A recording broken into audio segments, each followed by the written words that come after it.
Saya Zuraidah binti Ngadirun, bertugas di bahagian dasar dan penyelidikan Kementerian Pendidikan Tinggi.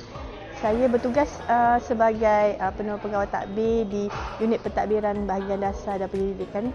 Pandangan saya setelah saya hadir hari inilah bingkir, Jemena ini dah banyak memberi kebaikan.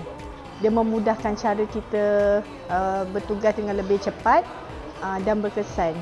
Saya gemari di part yang notebook LM tu.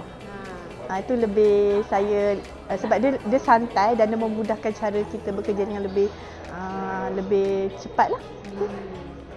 Cadangan saya lebih banyak pendedahan atau penganjuran di peringkat kementerian. Mungkin you all boleh buat di kalau sebab kebanyakan penjawat awam sukar untuk keluar